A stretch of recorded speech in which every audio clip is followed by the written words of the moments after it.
All right. So welcome everyone, wherever you happen to be, whether it's the United States, Poland, England, Israel, and anywhere else. I'm Chava Samuelson. I'm the Director of Jewish Studies here at ASU. I'm also Irving and Miriam Lowe Professor of Modern Judaism and Regents Professor of History. So I welcome all of you to the first program for this academic year. What we are doing here at ASU in Jewish Studies is two things. We are a hybrid program. We are offering courses for undergraduate and graduate students, and we also offer a kind of, I would say, a very vibrant program of adult education, and that's happening both online and in person. So we're going to open this academic year with a remarkable program on nationalism and anti-Semitism, focusing on the case of Poland. And I want to remind you that on September 22nd, there's going to be another program about Jewish music in Poland, both past and present. And you received, I'm sure, invitation to participate in that. That's going to be on September 22nd. Now, both of those programs are supported by the Lowe Family Endowment for Holocaust and Genocide Education. And we're very fortunate to have with us Mr. Ron Lowe, who will say a few words of welcome on behalf of the Lowe family. So, Ron, please. Ava, thank you, the Lowe family. That's my mother, Miriam, my wife, Ninfa, and our 4 children, Rachel, Michael, Daniel, and Adam, are very pleased to provide support for today's lecture through the Lowe Family Holocaust and Genocide Education Endowment administered by the ASU Center for Jewish Studies. And I'm very pleased to have the opportunity to welcome all of you who logged in today. As Ava indicated, those of you in Arizona, those of you in the United States, in Canada, and those of you in Europe. As I was organizing my thoughts last weekend for these remarks, I received the horrific news of the murder of the 6 hostages at the hands of Hamas. 6 innocent civilians who were slaughtered because they were Jewish. I figuratively threw up my hands and said to myself, this has to stop. The world needs, all of us need, to find a way out of this insanity. There should be no place in the 21st century for the rape and slaughter of 1,200 Israeli civilians celebrating a holiday and living their everyday lives. There should be no place in the 20th century for the kidnapping of innocent civilians by terrorists and their subsequent slaughter. There should be no place in the 21st century where Jews cannot live in peace, security, and freedom. There should be no place in the 21st century where Russia can indiscriminately bomb, or I really should have said, discriminatively target innocent civilians in Ukraine. In the Pale of Settlement, where Jews were enclosed by the Russians and not allowed to live in Russia proper. There should have been no place in the 20th century for 6 million Jews to be slaughtered by Hitler. And I will add, there's no place in the 21st century for those Palestinians who respect the right of Jews to live in peace, security, and freedom, to not have their own lands where they can live in peace, security, and freedom. So how do we get there? In the short term, we hopefully get there through diplomacy. But in the long term, we get there at least in part through education. And that's where we are today for the next hour or so. Hopefully by learning, each of us are able to better understand this very complicated world in which we live, and are able, through civil discourse with our neighbors, to use that understanding to help chart a path forward that can work for all. Today, we'll learn some of how Poland has dealt with the rise of nationalism. Nationalism has many positive attributes. Pride in one's country is a good thing. but not when it is a mask for advocacy of the fear of, rather than the embracing of the other. For myself, I go back to the simple teaching of Hillel. If I am not for myself, who will be for me? And if I am only for myself, what am I? The same holds true for all of our communities, large and small, including nations. Before I turn the mic back to Hava, I have just a few comments on upcoming Jewish studies. As Hava mentioned, we're pleased to support the upcoming series, the upcoming performance and teaching on Jewish music in Poland in 2 weeks, and I hope all of you will be able to join. Those of you in the Phoenix area who are able to come in person, but also those of you who will be able to join by Zoom. And next semester, while not financially supported by the Lowe Endowment, but enthusiastically supported by the Lowe family, Brian Goodwin will be offering a book and short story 3-part discussion series dealing in part with Who Owns Anne Frank. For the discussion series, each of you who have the opportunity to join will hopefully have the opportunity to read the short stories and Philip Roth's novel, The Ghostwriter, in advance of the discussion to make it all the more meaningful. Please check out these and many other exciting topics on the ASU Jewish Studies website, and I hope you can participate. And that now leads me to a few words of thanks.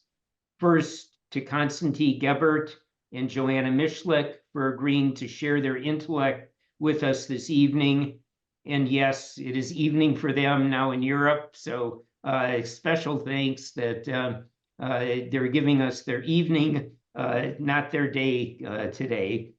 And thanks to Anna Cichopek-Gajraj for arranging today's presentation and for all that she has done to Jewish studies, for Jewish studies at ASU, and for the Lowe family. Our whole family wishes her father a speedy recovery from his health challenges. And thanks to Hava and Lisa for their dedication to Jewish studies at ASU. Last year was a banner year for ASU Jewish Studies programming, and this year promises to outdo last year. It takes hours and hours to put these programs together, and Hava and Lisa, you have our unwavering appreciation and thanks for all that you do for Jewish studies and for the Lowe family and for bringing these programs not just to our local community, but to the entire world.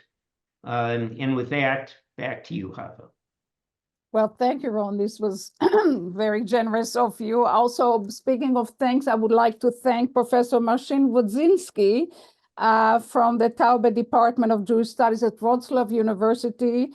We are trying to create a new collaboration and cooperation between our two programs. And today, this program is the first attempt to do something together. And with all this, we can now introduce Mr. Gebert, our speaker. So Konstanty Gebert was born in Poland in 1953. He is the son of Bolesław Gebert, the top Polish United Workers' Party official, who was also a former Polish ambassador to Turkey. His mother was Jewish. If I get her name right, it was Krystyna Poznanska. Under communism, Konstanty Gebert started his anti-government political activism at a rather young age. If I get it right, it was about 15. When he was a student at the University of Warsaw, he joined the anti-government students' demonstration in 1968.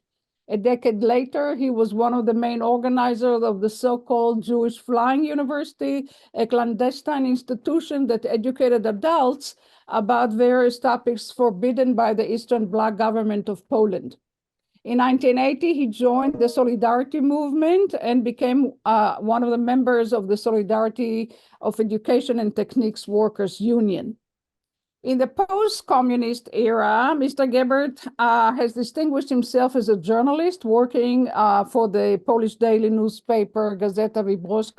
Is it Wyborcza? Did I say it correctly? All right. Correct. and he's done that since 1992, as well as other daily newspapers. He's a very well-known war correspondent who covered the war in Yugoslavia, and he helped the UN Human Rights Commission of the United States by consulting the Polish representative on that commission. In terms of Jewish life in Poland, he has founded the Polish Jewish monthly Midrasz and serves as its editor. He's also very active in the Polish Council of Christians and Jews. He is a very successful author, many books in Polish, which of course I will not mention since I cannot say those names, those titles, but he has 2 English books, which I bring to your attention. One is Nisim, All Around Me, The Life of David Mitzner, as told to Konstanty Gebert. That's from 2004. Tells a story, very interesting story of a Polish Jew who was born in an Orthodox Jewish family. The war found him away from Warsaw, where he was born. He became involved in a smuggling operation that enabled his parents to survive in Warsaw. He ended up in a gulag, in Soviet gulag, and that's, if I understand correctly, that's where he died. He has another book under the title Living in the Land of Ashes that came out in 2008, and it explores the lives of Polish Jews since the war, and that pertains to children and grandchildren of survivors, and of course, all the complexity of Jewish identity in Poland after the war. So he's going to focus on the title of today's program, Nationalism and Antisemitism, the Case of Poland. Mr. Gebert, please. After he speaks, then I will introduce our respondent. Go ahead, Mr. Gebert. Thank you very much. Sorry. Thank you very much, Hava, for this very generous introduction. Just a detailed correction. David Mitzner, the hero of Nisim All Around Me, happily did not die in the Gulag. He survived the Gulag and then had a thriving career in the US and returned to Poland after the fall of communism. And this is what the book is mainly about. We tend to be hard to kill. Anyway. Sorry about my mistake. I'm very glad it was a mistake. No, Mr. Mitzner unfortunately passed away a few years ago at the ripe age of 101 years. Oh my God. In Houston, Texas. Anyway, back to matters at hand. There is an interwar Polish satirical poem that goes in my ad-libbed translation more or less like that. He was betrayed by the Austrian, robbed by the Russian, beaten up by the German, and when expiring, when asked, "Who's your enemy?" he croaked, "The Jew." This, of course, is a satirical rendering of much of the animus of Polish interwar nationalism, which continues to an extent even today. Jews remain an important and sensitive political topic in Poland, which some observers have labeled as odd, given the fact, they say, that there are almost no Jews left in Poland. I always tend to get apprehensive when people bury me alive. We're not over yet. But yes, we are a very small community. The number of self-reported Jews in the national census is under 10,000, which coincides by and large with the total number of members of all Jewish organizations in Poland combined. In a nation of 38 million, this is below the level of statistical error. From that perspective, we are, of course, insignificant. But the surprise that you can have, as some observers write, anti-Semitism without the Jews, seems to imply that if you have the Jews, anti-Semitism is somehow understandable. I tend to take exception to that. I don't think that anti-Semitism is a reaction to things that Jews do or do not do, but rather a consequence of things that non-Jews think. And therefore, the physical presence or absence of Jews is irrelevant for anti-Semitism, nor does anti-Semitism alone, I think, explain the salience of the quote-unquote Jewish question in Polish intellectual and political life to this very day. To understand how Jews fit or do not fit in the Polish scheme of things, we have to take a step backwards, several steps backwards, actually, back to the 19th century and the formation of the modern Polish nation, which would encompass both the nobility and the peasantry divided by a huge abyss. Poland was a semi-feudal country until the second half of the century and was not an independent state from the end of the 18th century till after World War I. It was partitioned between its three neighbors. So the Polish national movement grew in opposition to what was perceived legitimately as oppression, indeed a colonial type of oppression from the part of the three big neighbors, Russia, Prussia, and Austria. And it was extremely relevant to Poles who suffered the domination of those neighbors that they were not only nationally alien, which meant the authorities were from a different ethnic group, spoke a different language. Polish at times was banned in schools, both in the Russian Empire and in Prussia and later the German Empire, but often were of a different religion. Most of the Germans the Poles run into were Protestant, the Russians were Russian Orthodox, the Austrians were Catholic, and also were the least severe of the oppressors, which in Polish eyes was a logical consequence of their Catholicism and therefore the fact that they were less alien than the other two. But the impact of this historical situation created the concept of Polak Catholic. The Pole is a Catholic, usually said in one breath, as if it was one word. The Polak and the Catholic segments of it equally important. It tended to mean that if you're not Catholic, you cannot be Polish. Catholicism being the essence of Polishness. This was obviously a pre-Vatican II Catholicism, very deeply imbued with anti-Semitism. But the second part of the construct, the concept of the Pole, was built in opposition to other ethnicities. And apart from those three states that the Poles were running into, there was another nation living on Polish ethnic territory, the Jews, who were also alien in language, alien in tradition, alien in culture, alien in religion, therefore fulfilling all the characteristics of the non-Pole to which the Polak Catholic was an answer. Therefore, the Polish national movement, indeed Polish national identity, was formed in the opposition to the three occupying powers and to the other nation that shared the Polish ethnic territory, the Jewish nation, by definition seen as an enemy, since the Jews, of course, not being Catholic, could not be Polish. This was not always that stark.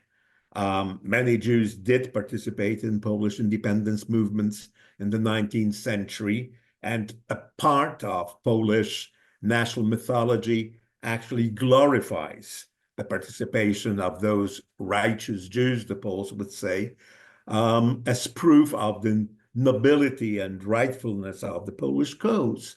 But by the late 19th century, this was water under the bridge. Polishness and Jewishness were seen as two incompatible concepts. And it was so much easier to resist the alien that didn't have a state with an army behind him, the Jew, than to fight the powerful empires that had divided Polish territory between themselves. When, by an almost miraculous turn of events, all three empires collapsed at the end of World War I, and Poland re-emerged as an independent state, though it still had to fight for its borders.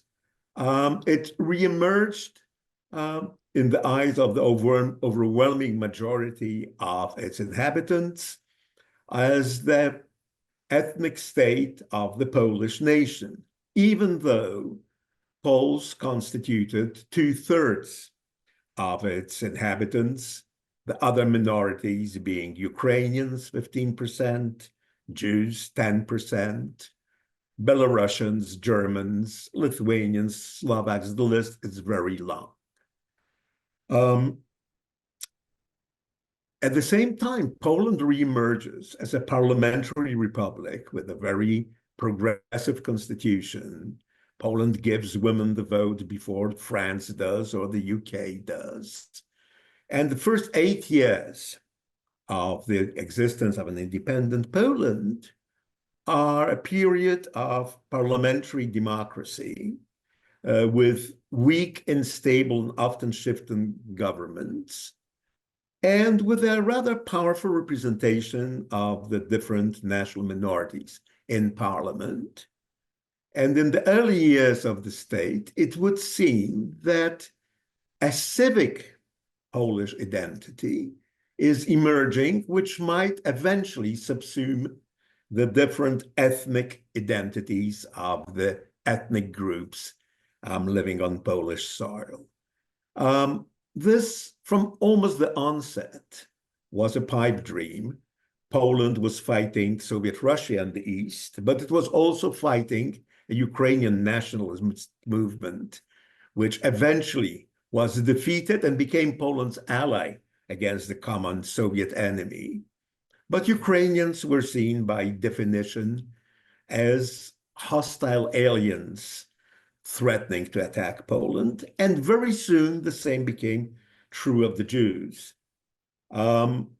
Several thousand Jewish volunteers who flocked to the Polish army to fight the Soviet threat were interned in a prison camp on the outskirts of Warsaw as unreliable because Jewish. And this put paid to the concept that we might have Poles of the Mosaic persuasion with equal rights with Poles of the Catholic persuasion or whatever other faith those different Poles might choose. Polishness quickly retreated to its ethnic shell, and it became quite obvious that you can be either Polish or Jewish, but not both at the same time. This did not impede the growth of an assimilated Polish Jewry, speaking Polish at home, reading Polish literature, and aspiring to be Polish. That segment included possibly 15% of Polish Jews. They were not recognized as Poles by a majority of the Poles and were considered more or less traitors by a majority of the Jews who believed that their attempt to become Polish is just a futile attempt to avoid the Jewish fate in Poland, with growing anti-Semitism, physical violence on the streets, and legal discrimination. Those accusations were understandable, if not necessarily always true. However, when one reads the pre-war writings of such extraordinary Polish Jewish poets as Julian Tuwim or Antoni Słonimski, who occasionally would engage in what can be described only as anti-Semitic vituperation against the non-assimilated Jews, probably in a desperate attempt to prove that they're as Polish as everybody else, there does remain a feeling of embarrassment and indeed of ill ease. The turning point probably occurs in 23, when the Polish parliament elects the first president of Poland. And after a series of tied votes in parliament, the national minorities bloc throws its vote behind a candidate proposed by the socialists and the liberals, a Polish émigré scientist from Switzerland, Gabriel Narutowicz. The right wing explodes in outrage. The Jews are trying to impose their candidate on us. This is a Jewish president. And Narutowicz is assassinated a few days later by a right-wing fanatic whose tomb in the Warsaw Cemetery is still regularly covered with flowers by his disciples decades after he was executed for the crime.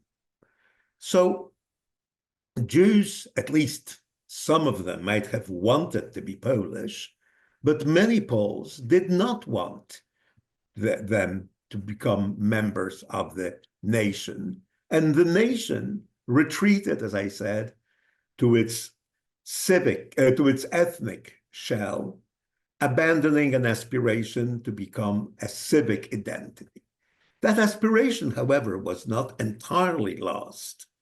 Throughout the interwar period, small liberal formations, segments of the intelligentsia, the Socialist Party, very strongly promoted the idea that Polishness is not about ethnicity, but about embracing a Polish identity, promoting Polish interests, and thriving inside Polish culture. But this was clearly a minority opinion. And as the 30s go on, and especially after the death of Marshal Piłsudski, who was a pretty extraordinary, paradoxical character, from the outside, he was yet another Central European dictator, mustachioed, saber rattling. Literally, he would walk around with a cavalryman's saber, disregarding of the rights of democratic oppositions, trampling over orders of courts, etc. But as compared to Horthy or Antonescu, Piłsudski was not only a nationalist, he despised nationalism, combining an aristocrat's contempt for petty nationalism to the contempt of the socialist he had been for nationalist attempts to divide the working class. And as long as he lived, Polish national minorities could count on Poland remaining, at least to an extent, a state of Lowe. This disappears with his death, with physical pogroms becoming not only more frequent, but much less acted against by the Polish state. The numerus clausus being voted into being in Polish universities. Jews were forced to take their courses standing. A numerus clausus, that is a rule of non-accepting Jews, was being prepared. In fact, in 1939, the single subject most debated by the Polish parliament was not national defense, was not international alliances, was not the armaments industry. This is 1939, and everybody knew that war was coming. No, the single biggest topic debated by the Polish parliament in 1939 was a draft law banning ritual slaughter. If there can be a clinical test of the folly of anti-Semitism, this is it. And in fact, such a law was passed much later than in a number of other European states, but still shamefully passed. And had the Germans not invaded, Poland probably would have evolved into a homebred semi-fascist state. We were spared that shame by being invaded and defeated by the Germans. But half of Poland, as everybody remembers, was invaded not by the Germans, but by the Russians. And this created, by the Soviets, I mean, and this created another extraordinary quandary for Polish Jews. In almost all reports from the events of September 39 in the so-called Kresy, the eastern borderlands, the eastern half of Poland that the Soviets took, acting on the basis of the Ribbentrop-Molotov Pact. In all those reports, be they Polish or Soviet, or in many cases Jewish, we read about groups of Jews cheering the Red Army as it was entering Polish towns, at times actually building triumphant arches with a portrait of Stalin on top of them to honor this glorious event. Those reports are too consistent to be fiction. In fact, I still had the opportunity to speak to eyewitnesses who confirmed them. And although I do not think that the Jewish groups cheering the Red Army were necessarily representative of Jewish civil society, they did make a huge impression on the non-Jews, the Poles, witnessing that. Yes, on the one hand, I don't imagine rabbis cheering the fact that synagogues will be closed and the teaching of Yiddishkeit forbidden. I don't see Zionists thrilled by the idea that the shortest route to Jerusalem goes now through Siberia. I do not think that private entrepreneurs were enthusiastic about the fact that their businesses will be nationalized and they might be left behind as managing directors, if not arrested for the crime of having owned them in the first place. No, I do not think that that Jewish representation was representative of Jewish civil society. Actually, I was trying to think, okay, if I was there on September 17th, 39, would I have cheered? And shamefully, I have to admit, yes, I can imagine this happening for a number of reasons. One, it was the Red Army and not the Wehrmacht. From an ethnic Polish perspective, it was same difference. From a Jewish perspective, obviously not.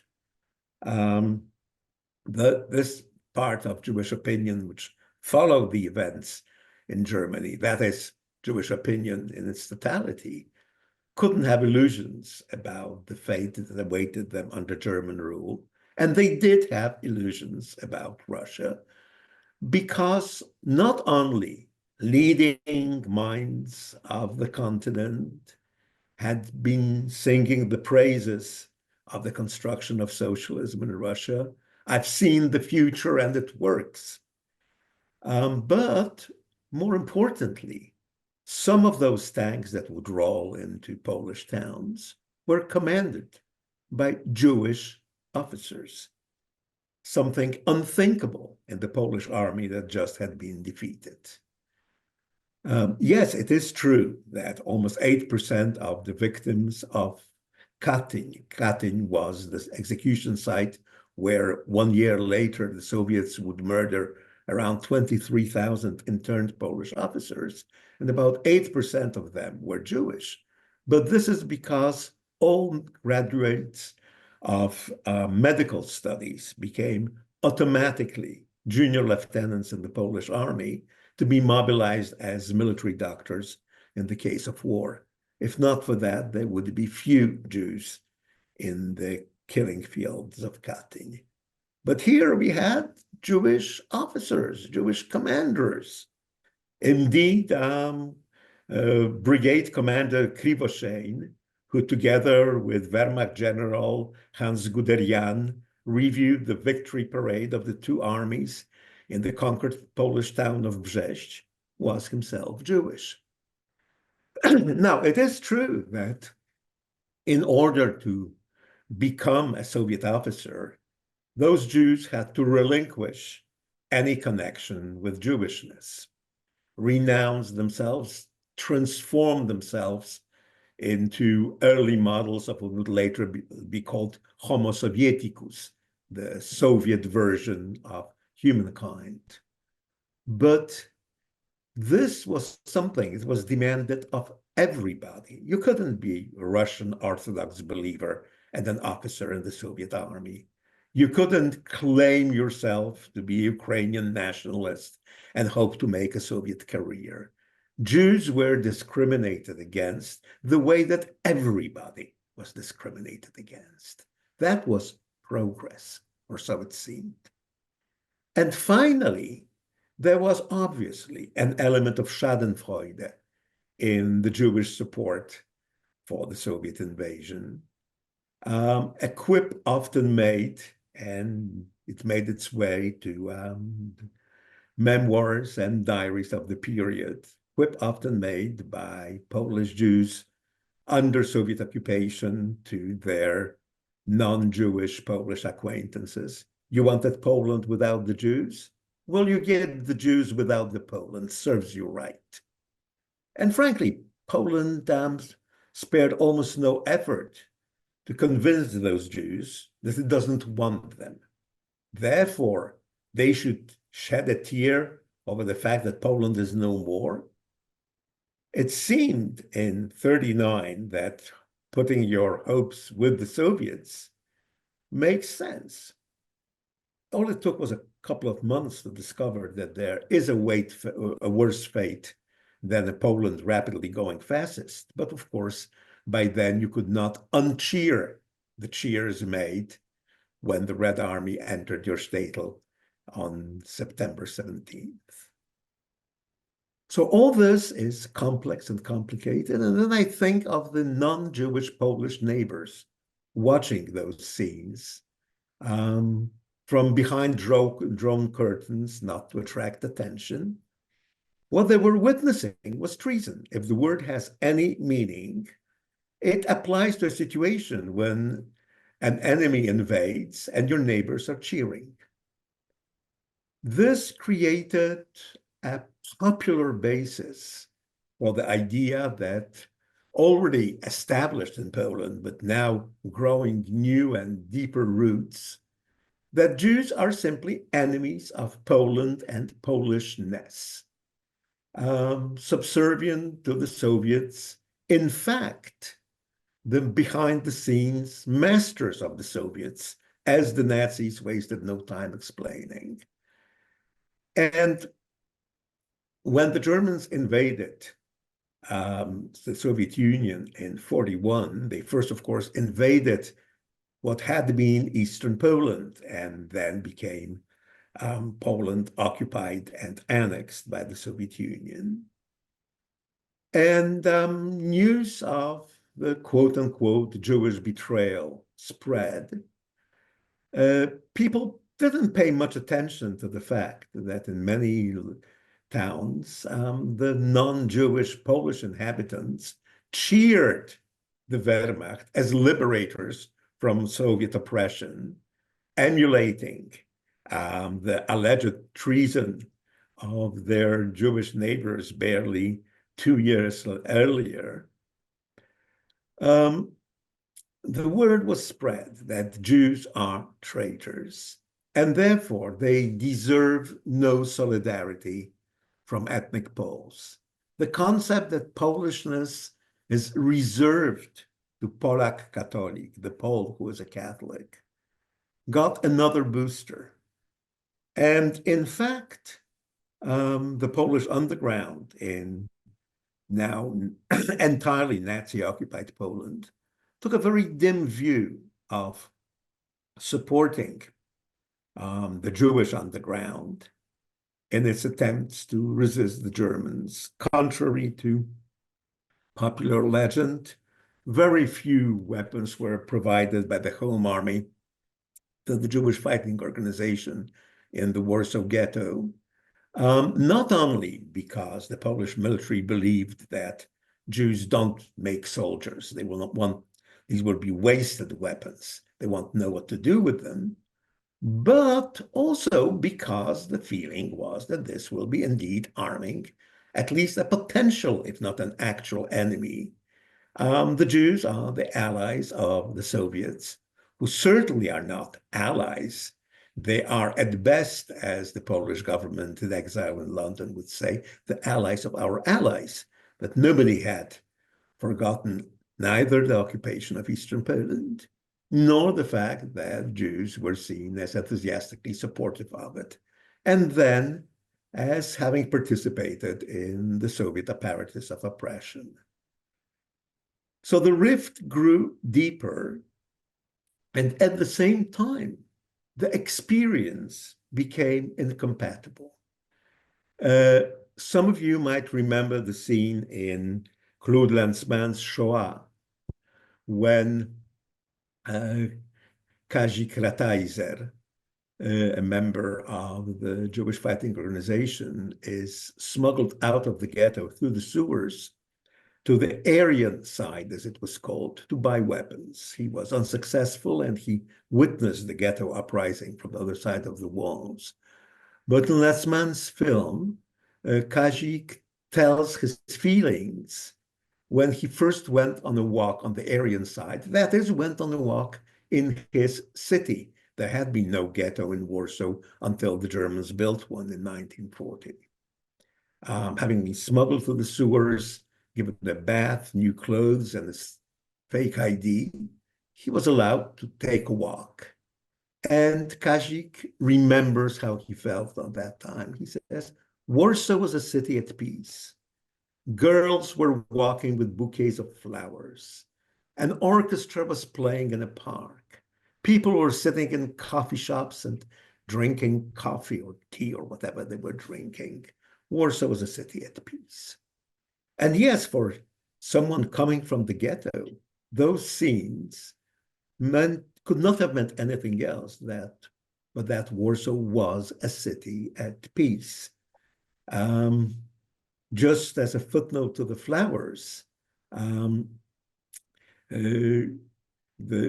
Israeli director Khersoński, in her unfinished film, which is a film built around the recently recovered documentary fragments shot by Germans in the Warsaw Ghetto, illustrates a scene from this German propaganda film in which a Jewish, very middle-class looking woman arranges flowers in a vase in her luxurious apartment in the Warsaw Ghetto.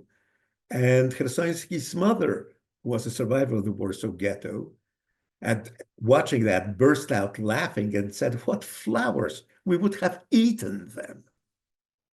This shows the abyss that existed between the experience of the ghetto and the experience of the Aryan side.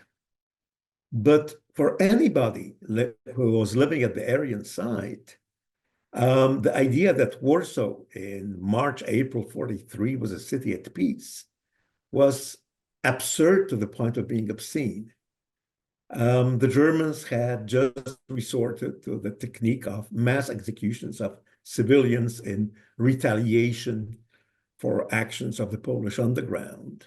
The streets of Warsaw are still dotted with memorial plaques that say, at this site, the Germans executed several dozen or 50 or over 100 Poles. They also would do massive roundups to capture people for slave labor in Germany. And at times, their families would only find out after the war what happened to their brothers, fathers, sons who disappeared without a trace. Warsaw was hardly a city at peace. Warsaw was living its own horror. And the problem with horror is that once you experience it, you can't imagine it is quantifiable. That is, that there can be a horror greater than the one that we experience. Just as somebody experiencing the greater horror finds it difficult to imagine that something less than that still qualifies as horror. The Polish experience of World War II and the Jewish experience of World War II diverged objectively. It was practically impossible to reconcile them. And at the same time, whereas the Polish narrative about World War II is built gloriously about the idea of the entire nation going underground and resisting the Nazis, which was completely bogus. It was an entire nation desperately trying to survive. Part of that self-perception says we did all that we could to save the Jews. 82% of Polish respondents agree with that statement that Poles did all they could to save the Jews. The Jewish experience was starkly different. Most survivors say that everybody was against them, occasionally with the caveat that with the exception of 1 or 2 or 5 saintly individuals who risked their own lives to save Jews. But clearly there was no feeling of solidarity with the Jews. Michał Głowinski, a famous, now sadly passed away, Polish literary scientist who survived the war as a child, a Jewish child hiding with his mother on the Aryan side, remembers with terror a moment when his mother left him in a Warsaw coffee shop to talk to someone, and 2 ladies at the next table started quite loudly discussing whether that kid there is Jewish or not. Looks Jewish. You sure? Maybe not. No, looks Jewish. Now, to call somebody Jewish in Poland in occupied Warsaw was a death sentence. Those 2 ladies clearly didn't care. They certainly would not have this kind of conversation about someone saying, he looks like a member of the resistance. That would be dangerous. But there was no responsibility for the Jewish fate. So what Jews could hope for at best was indifference. Often it was much more than that. A conservative estimate assesses at around 65,000 the number of Jews either betrayed by Poles to the Germans or murdered outright. And yes, this has to be counterbalanced by the fact that the single biggest group of righteous Gentiles recognized by Yad Vashem are Polish citizens.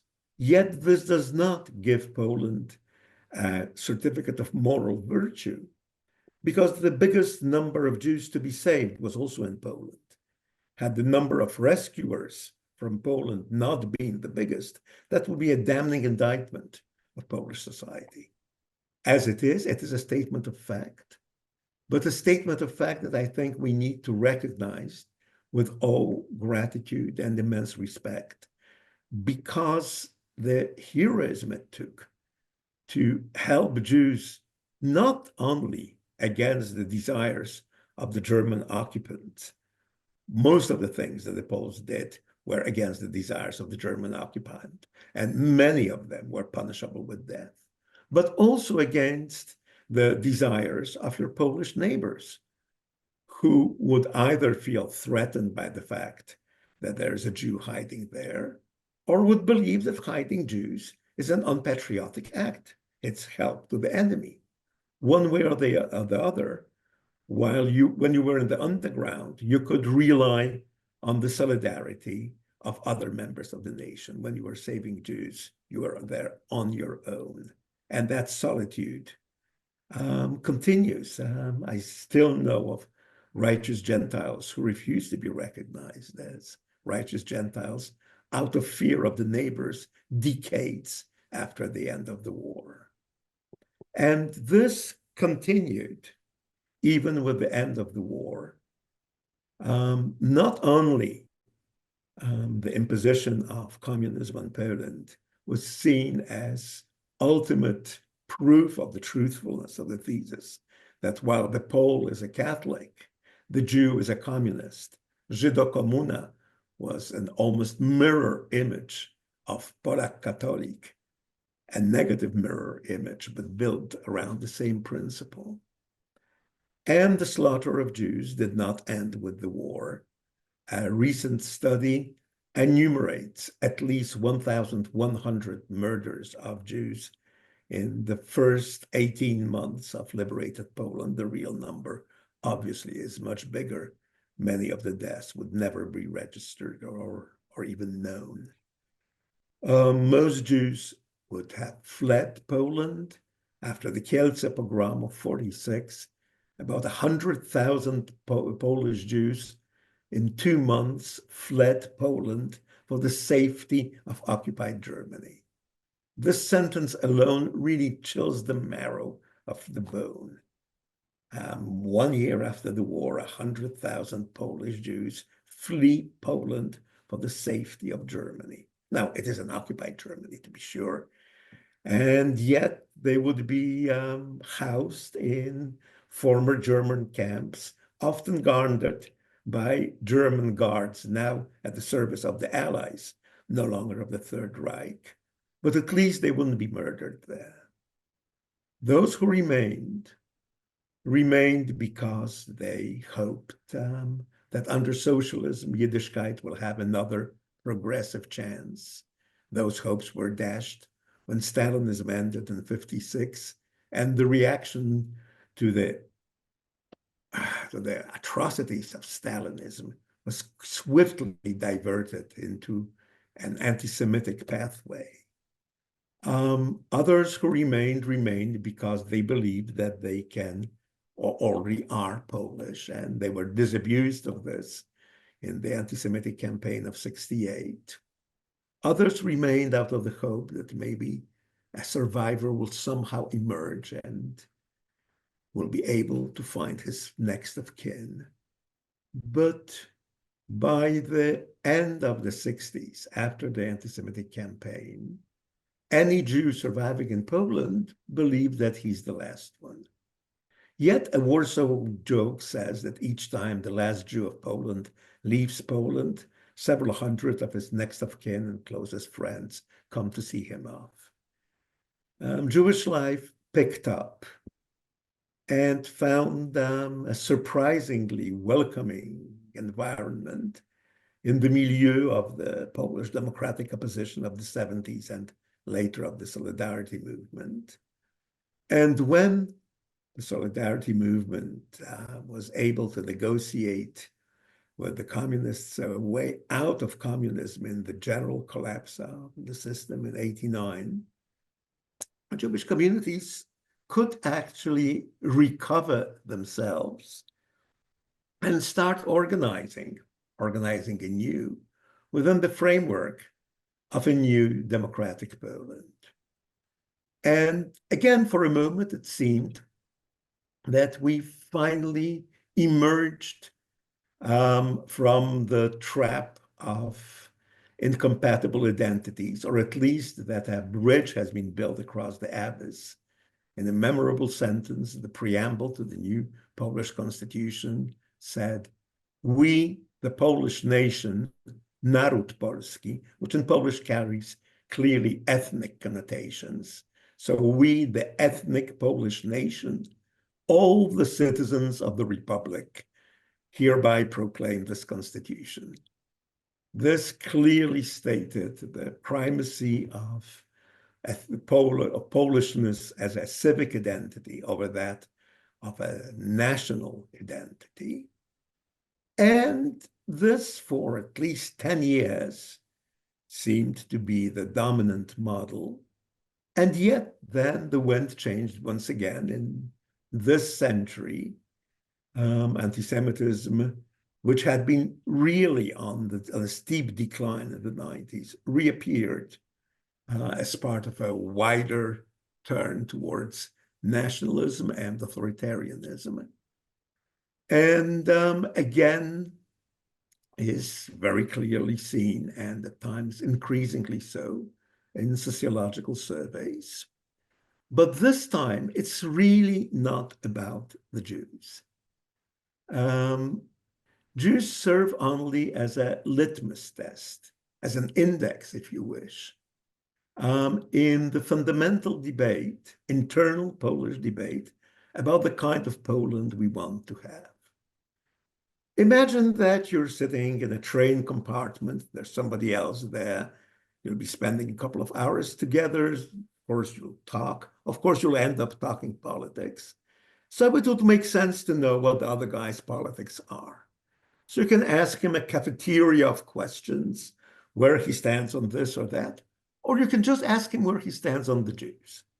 And if it turns out that the guy is anti-Semitic, chances are he's also misogynic, homophobic, anti-European, anti-democratic, nationalist, Catholic fundamentalist, pro-Russian, the works. And if he turns out to be anti-Semitic, chances are he's also against all those things. So ultimately, the importance of the Jewish question in contemporary Poland, and I'd be more than happy to discuss that aspect in more detail if interest, doesn't come as a reaction to what Jews do or do not do, but it comes as a very legible index of the kind of political attitudes that non-Jewish Poles harbor and the idea of the country they want to have. If we want to have a non-ethnic civic Polish identity, a Polish democracy separated from the church, tolerant of all identities, then by definition, we have to be anti-Semitic. And by definition, the opposite model finds in anti-Semitism not only an index, but also a solidifying base and the root going far back. In this sense, the Jewish question is not going away, but it's no longer about the Jews. Thank you. Well, thank you so much, Bowie. This is so rich and so complex. But before we're going to pose some questions to you, we are going to listen to a response from Professor Joanna Michlic. She is teaching at Lund University in Sweden. She has had a very impressive international academic career as a cultural and social historian of Holocaust and genocide studies, as well as East European studies. Professor Michlic specializes in the experiences of children during World War II, and she was very gracious to share some of her more recent research with us in, I don't know exactly, about a year ago, maybe a year and a half ago, which was a wonderful lecture also sponsored by the Lowe Family Holocaust and Genocide Education Endowment. Among her books are, there's one book from 2016 under the title Poland's Threatening Other, which is exactly what we heard about, the image of the Jew from 1880 to the present. That book was, it received an award and also is available in a Hebrew translation that came out with Yad Vashem in 2020. She has another edited volume under the title Jewish Family, 1939 to the Present. The subtitle is History, Representations, and Memory, that came out in Brandeis University Press in 2017. Also was an award-winning book. And she has a forthcoming monograph under the title Family, War, Identity, and Nationhood Through the Eyes of Jewish Child Survivors from Poland. And that's going to be published next year, both in English and in German. And we're also waiting next year for her book on global anti-Semitism that will be published with Wiley Blackwell. That's also an edited volume. I'm looking forward to all of that wonderful scholarship. So Professor Michlic, the screen is yours. Thank you very much, Hava, for this kind introduction. One correction, actually the volume on global anti-Semitism I am editing with my colleague William Bernstein, so it's not only my work, but also his co-edited. I should have said 35 other contributors. So of course I wanted to thank you very much for your kind invitation, and I've been a great admirer of Kostek's works, and I think Konstanty-Gebert knows that, and he just delivered tour de force lecture about the conditions of Polish Jews and anti-Semitism in Poland. And what I would like to do actually in my response is to situate this ethnic nationalisms or the traditions of in Polish anti-Semitism in a broader perspective. So I'm actually speaking as a scholar of anti-Semitism more than scholar of anti-Semitism in Poland today. And of course, I'm also speaking as an author of Poland's Threatening Era and as a Polish Jew who lives abroad. But that perspective of that broader situating of anti-Semitism, particular anti-Semitism in a particular country and the global perspective is what actually be central to in my response. So the lecture, I believe, and my response will be complementary. So let's see if you would agree with me. So Kostek mentioned actually at the beginning of his talk, he actually mentioned the term anti-Semitism without Jews that was coined in 1971 by Paul Landwehr, a Hungarian-born Austrian journalist. And I believe that in some ways, this term is not an outdated one. It's still a good term to discuss anti-Semitism in Poland and other post-communist countries that lost most of their Jewish communities in the Holocaust. In 2020, in spite of the minuscule size of today's Polish Jewish community, that in spite of that, I think is a community growing in self-confidence. I think Kostek could attest to that. Over half of the Polish population agreed with the statement that Jews have too much influence in the world, and 1 in 5 of the Poles agreed that the war, and the Second World War, was a terrible thing, but one good thing about it is that there are not too many Jews in today's Poland as before the war.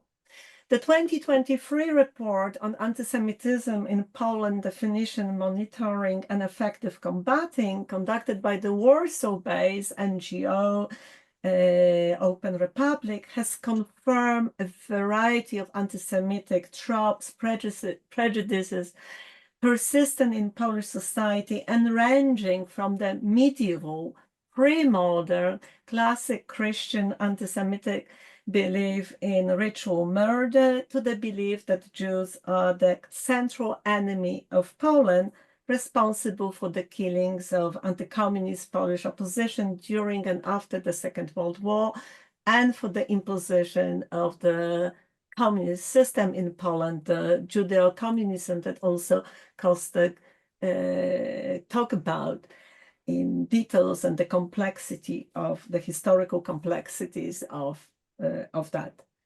So these examples, of course, are the persistent anti-Jewish themes that belong to the anti-Jewish repertoire that we can also come across in other post-communist countries, such as Lithuania, Slovakia, and Ukraine. And they belong to the anti-Jewish traditions of the right, of the conservative, exclusivist, ethno-nationalistic type. But is Poland or post-communist Eastern Europe so unique, so special when it comes to the persistence of anti-Jewish antipathy? And the answer today actually is rather complicated. Looking at the recent statistics, qualitative analysis of anti-Semitism globally in the 2 decades of the 21st century, we can definitely conclude that Poland is not unique or the most awful case of a country in which anti-Jewish prejudices are still persistent and potent. So the image of Poland in some countries, including United Kingdom and among British Jews, till October the 7th massacre last year, was exactly that. So here we are also dealing with a particular stereotype and perception, understanding that of anti-Semitism in Poland. And of course, we know that from a historical point of view, this is, of course, this evaluation is incorrect. And I believe, strongly believe, that when it comes to the discussion and evaluation of anti-Semitism in today's Poland, we need to situate it in the global outburst of anti-Semitism, and as well as we have to understand the specific historical traditions that have shaped the key anti-Semitic discourses in Poland till today. So what we have to do, we have to understand what are the old traditions, also the traditions peculiar to Poland, and perhaps also other post-communist countries, and what are the new elements that have been imported or from outside in the last 2 decades of the 21st century, and how the very old and new elements for traditions fit on each other, and to what extent they fit on each other, and to what extent actually they are not compatible with each other, because but there is that concept of traveling geographically and ideologically anti-Semitic ideas today, and we can definitely see that. So we also have to study this, look at this in the case of Poland. While the numbers of physical attacks on the tiny community of Polish Jews that in fact is relatively low in Poland in comparison to France, United States, or Canada today, anti-Semitic incidents frequently involve the desecration of the Jewish heritage, material heritage in Poland, the synagogues, monuments, and cemeteries. And some of these attacks have recently been influenced by the ongoing Israeli-Palestinian conflict. And in some instances, what we also observe, radical right-wing ethno-nationalist forces in today's Poland converge with radical left-wing and pro-Islamic forces in the West. For example, during the 80th anniversary of the Jedwabne massacre on 10 July 2021, so we are talking about 2.5 years, almost 2.5 years before the October 7 massacre, a Polish citizen of Syrian origin, accompanied by a group of radical right-wing Poles, disrupted the annual commemoration, shouting, and I quote, "The Jews killed innocent Poles after the Second World War and have been committing a Holocaust against Palestinians throughout the post-war period, and therefore the Poles have nothing to be ashamed of." So in the immediate post-7 October 23 massacre of 1,200 Israeli and non-Israeli citizens in southern Israel, Polish far-right circles, of course on the margin, yes, we are talking here about margins, and yet intertwine old anti-Semitic tropes with support for Palestine by linking Jewish Poles to Israel and questioning their loyalty to the Polish state.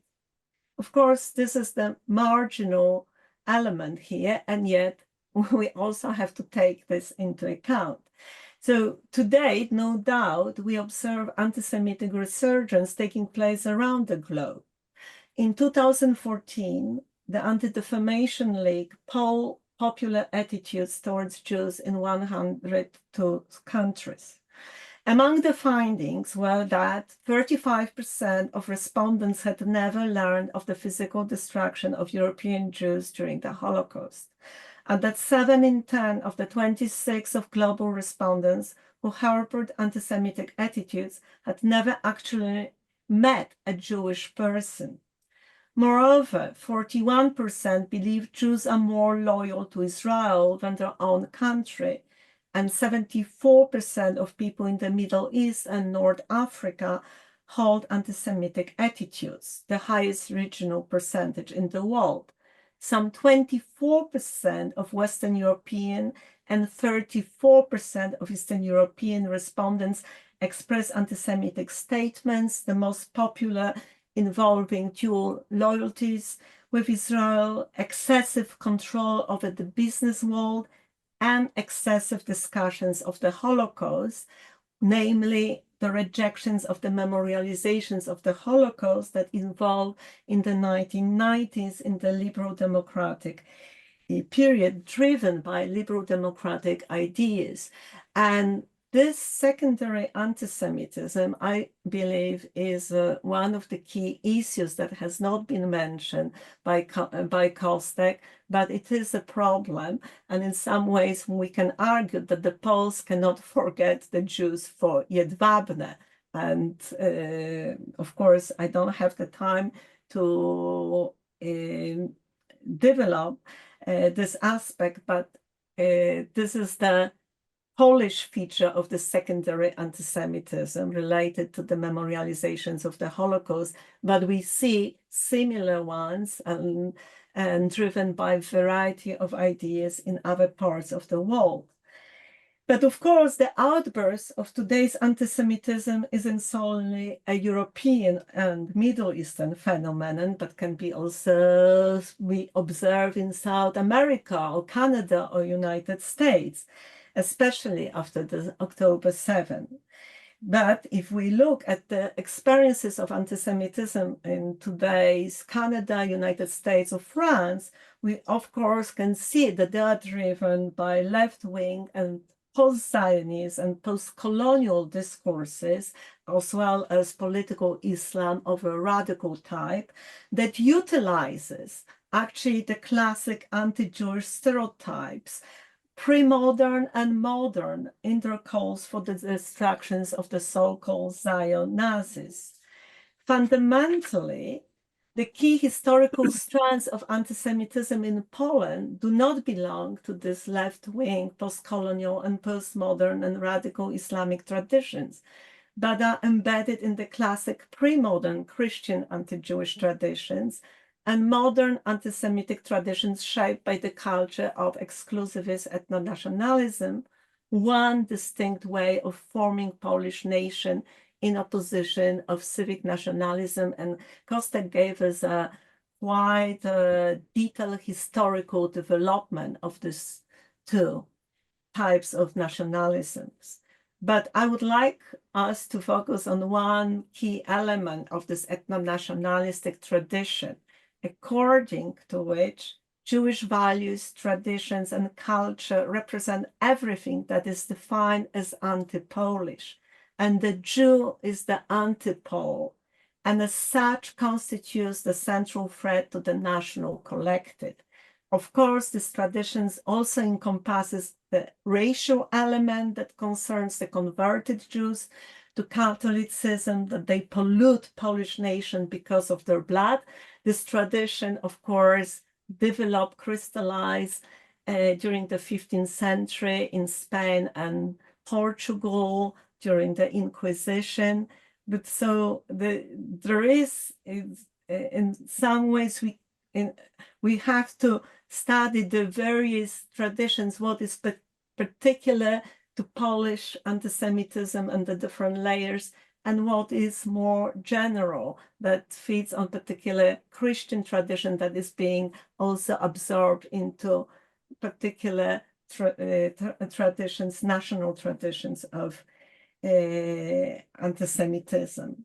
And the matrix of Polish nationalism of exclusivist ethnic type, as I have written in one of the recent articles, has never freed itself from anti-Jewish tradition at any juncture of modern Polish nation state from the post-independence period, 1918, 1939, the German and Soviet occupations of Poland during the Second World War, the communist era, 1945 to 1989, and the post-communist period until the present.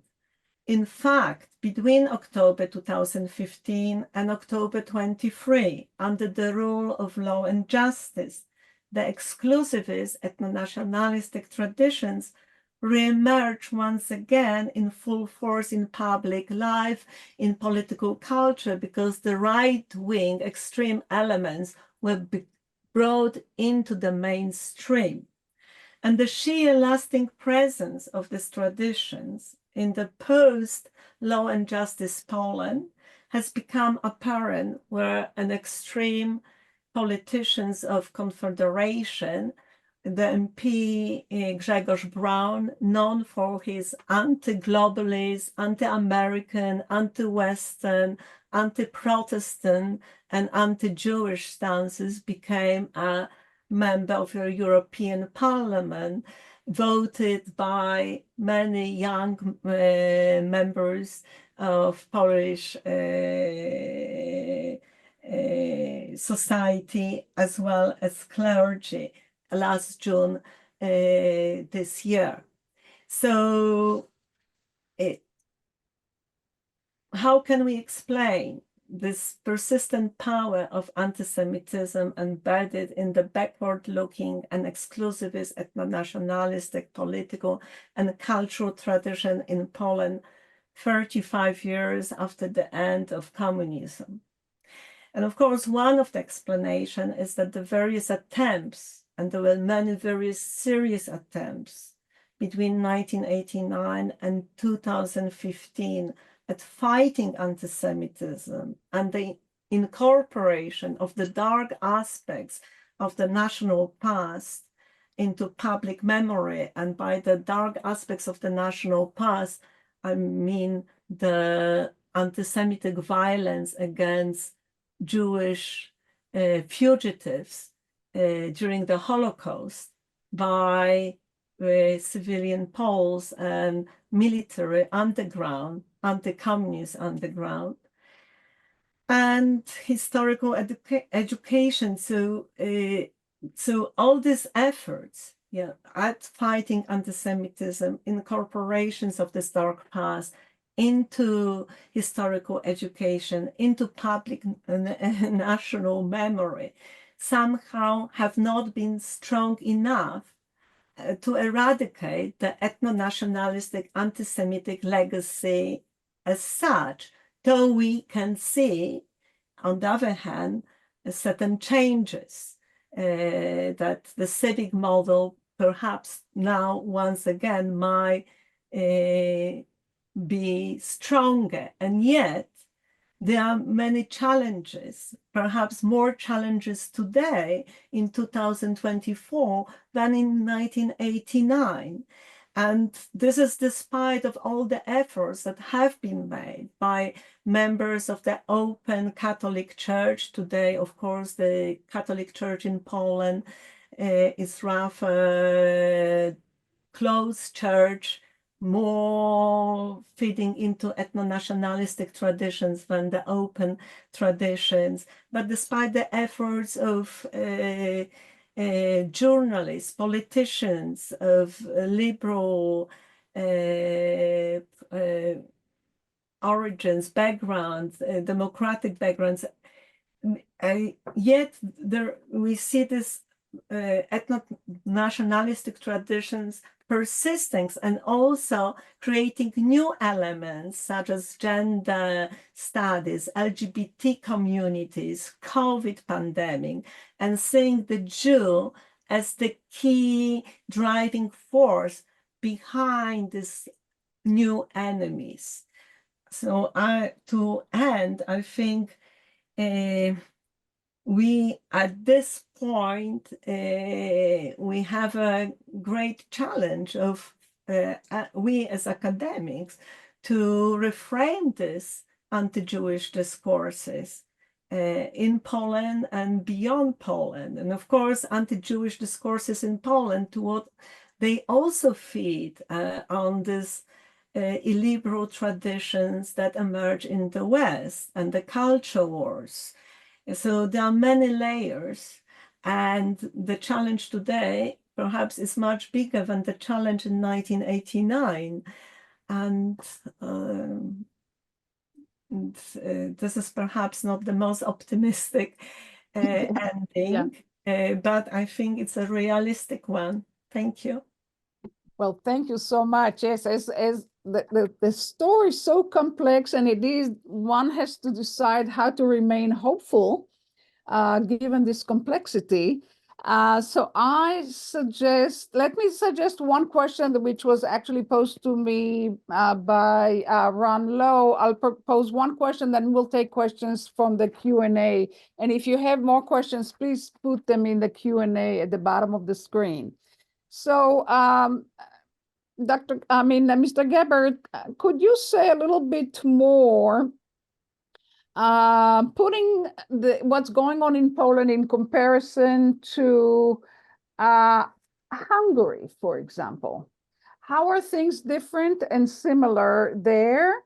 And then another dimension, another comparative dimension would be with the Ukraine, which you did mention it, but how do Hungary and the Ukraine help us to understand what's going on in Poland, or what went on in Poland?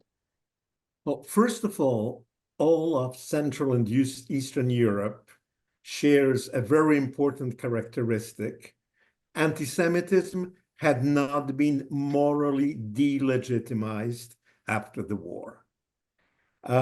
It's useful to make a comparison between Poland and France. After the war, the French condemned anti-Semitism as German, of course, but then couldn't fail to realize that French anti-Semitism was no morally better. At the same time, they had to appreciate that the fate of the Jews was radically worse than that of the French. And therefore, French anti-Semitism, indeed France itself, has some moral accounting to do. It took half a century, but eventually by the mid-90s, President Chirac acknowledged that it was France, not just the Vichy authorities, that were responsible for the betrayal of the Jews. The French church apologized, and a new chapter was opened, okay? None of that happened in Poland for a number of reasons. First of all, since the Germans were not interested in organized Polish collaboration, had they wanted it, they would have gotten it. They didn't want it because on the racial ladder, the Poles were barely one rung above the Jews. Having Polish collaborators would have sullied the German work in the East. So Polish anti-Semites could also be anti-German resistance fighters. And anti-Semitism did not become, as in France, collaborating with the enemy. Not only that, but after the war, Poles would say, well, 3 million Polish Jews were murdered, 3 million non-Jewish Poles were murdered. Same difference. But at least you guys got an independent state in the bargain, Israel. Poland got occupied for 45 years. So the feeling of a radical, different fate did not occur. And thirdly, France had 50 years of democracy to trash it all out. Under communism, a free debate of anything was not possible.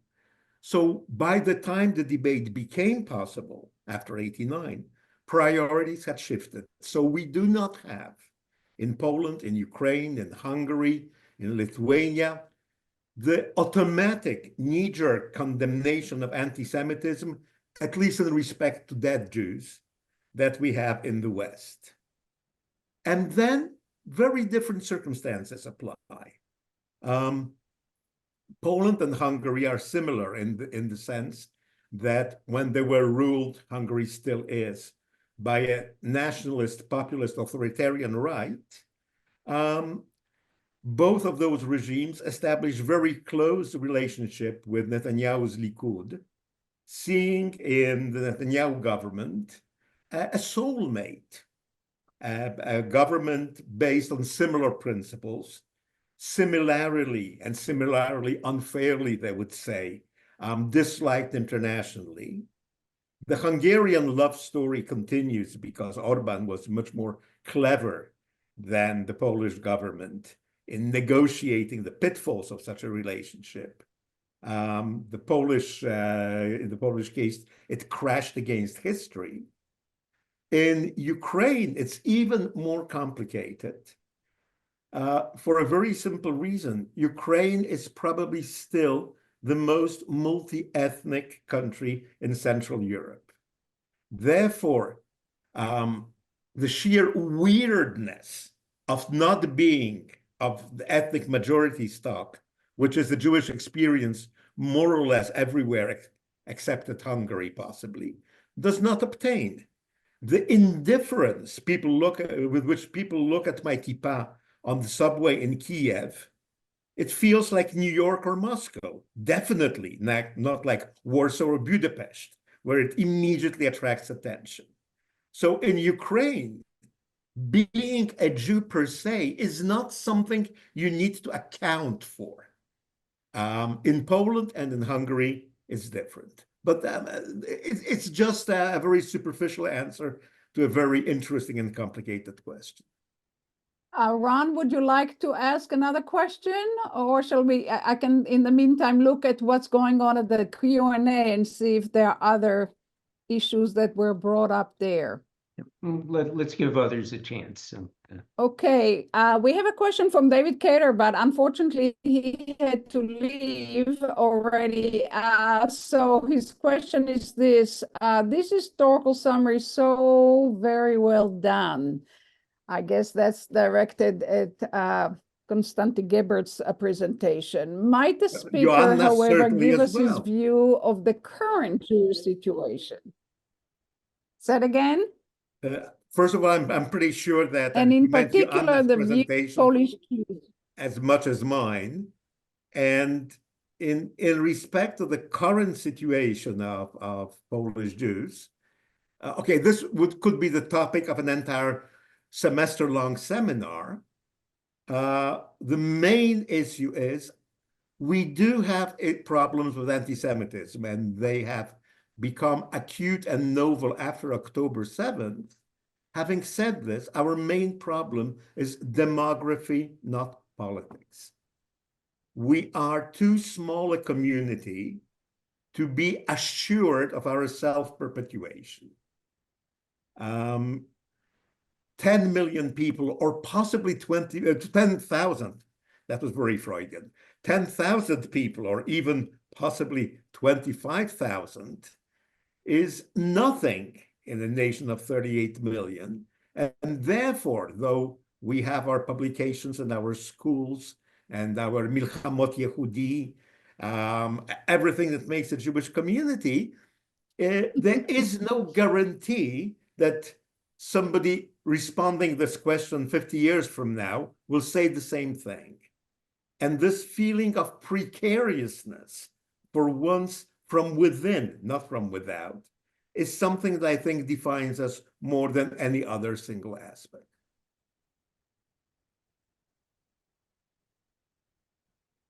That's a very interesting comment. If so, why would University of Wrocław would have a department of Jewish studies? How can you sustain academic work in a place like Wrocław? I don't know. That sounds like a heroic effort.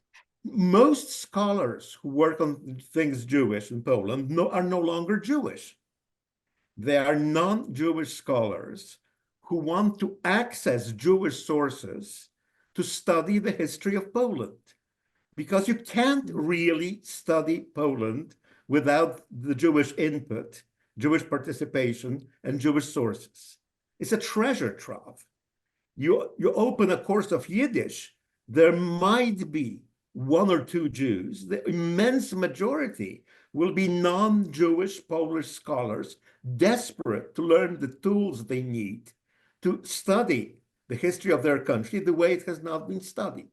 So I'm certain that Jewish studies in Poland have a much brighter future than the Jewish community, even though I actually think we will survive. We've seen worse. But I'm not worried about Jewish studies. I'm more worried about the Jews. I mean, to add to that, and I will fully agree with Kostek here, but in some ways, when it comes to non-Jewish scholars studying Jewish studies and the Holocaust in Poland, most of the people involved in those studies are academics driven by the concept of civic nationalism, inclusiveness. And for them, actually studying Jewish past is also a civic duty of incorporation posthumously the history of Polish Jews, reviving the Polish Jews. But of course, the issues that Kostek has mentioned with regards to the existence of the community, and many of the members of the community, as we both know, are still living, the young ones in Poland, for They're shuttling different more than countries, or shuffling, yes. It's a complex matter, but perhaps some might be coming back given the situation in the West. And in some ways, for a scholar working on the Holocaust and East European Jews in a country like United Kingdom, where the Holocaust is limited to 3 experiences, Auschwitz, Kristallnacht, and Kindertransport, and there is a consistent lack of interest in the killing fields of Europe, of Eastern Europe, and East European Jews, Polish Jews, Hungarian Jews, Czech Jews, who have also been an important part of the British society. For some of the historians, I think conversations with colleagues in Poland, and that includes me, are much more meaningful with colleagues here. And in some ways, history of Jewish studies, sociology, ethnography, building is a mission in Poland.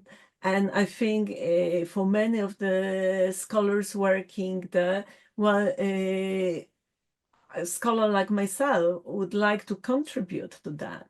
And perhaps some of the institutions that have been created by the Law and Justice, such as the Museum of Ghetto Warszawskiego, that needs to be reframed, needs the input also of Polish Jews, given the importance of the building and the ethos of this museum, or what this museum should be. So let's see what the Yeah, future let's take brings. the last question. It's from Arnolfo Arcido. It is unfortunate what the Jewish community has had to go through. What do you think we as a society can do to limit such negative images, especially in the current state of affairs of Jews, Asians, Hispanics, and other, I guess, in other, it says this, I'm not sure what word was meant here, but maybe diaspora communities is the word that should have been there, who are often seen as others. So how do we deal with otherness in a way that will be respectful of otherness and not suppressed or oppressed? So I would leave that question to either of you, both of you, and then we will end. Now, the question really is what to do with the bloody human race, right? And to answer that, I'd like to quote Marek Edelman. I spent a year in Bosnia during the Yugoslav wars, not continuously. And when I would come back, because I just couldn't take it anymore, I would go and see Marek, who, being a good physician, would apply the vodka therapy. And I would just weep in his lapel, more or less. And Marek once told me, look, this is nature's first experiment with an intelligent animal. And for a first experiment, it's not a complete failure. And next time around, with the bats or with the dolphins, it will be better. Well, I don't know how to take that, except as a joke, because, you know, right now technology is the major threat to the human species. So we may not be available to do business with the dolphins and the whatever other species, because there will be no Well, they will human replace beings. us. We won't be doing business with them. They will replace us as better successes in nature's ulterior experiments. Yeah, well, Joanna, how would you answer that I question? think I would Other add teaching about facts and evidence and creating educational programs that are also based on empathy. So teaching about Holocaust and genocide from the perspective of the young ones, the survivors and the victims, looking at the different groups and their experiences and the impact on their multi-generational families, the second generation and third generation. And here we can also involve not only historians, ethnographers, but also neurobiologists. I think making especially young people aware and of the tragedies other young peoples went through and the impact of the strategies on the lives of their families and communities. I think young people, from my own experience of teaching, it looks like they actually respond on a cognitive, intellectual level, but also empathic level to the experiences of other young people, their peer groups. They can relate to their experiences, and perhaps that's the way of successful pedagogy, Holocaust pedagogy, creating new courses. We know that some of the previous concepts have failed, so somehow we have to try to do more in a more meaningful, perhaps humanistic traditions.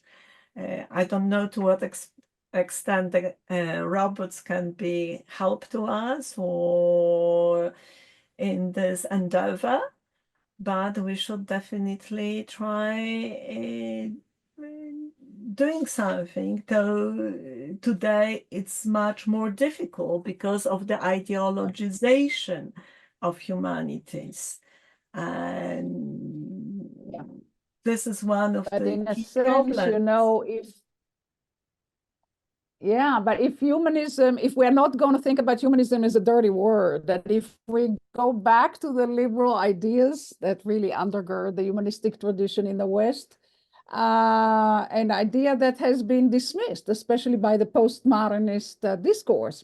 So maybe that's what we need, that young people can think positively and proudly of good liberal ideas about truth, about equality, about justice, and so forth. So maybe that could be a way to go. But I want to thank both of you for very challenging and provocative and informative presentations that I hope our listeners have taken a lot with them as they will continue to think about the complexity of the situation in Poland. And maybe what we first need to do is to simply study this complex history. It's very difficult, and it's not really taught in America in any significant way. So thank you very much for sharing it with us. It has been wonderful to be with you. Lisa, any other comment? No, that's it. I would like to remind all of us, yes, that's it. Yes. All right, so thank you all. We see you, those who are going to join us tomorrow morning at 10 o'clock Arizona time for the discussion on the state of Israel, which will be led by Nadav Berman, and in conversation with an Israeli scholar. So this is just the first of 3 lectures. all on a Monday at 10 o'clock Arizona time. So please join us if you have time, and I wish you a very good evening or good afternoon. Thank you.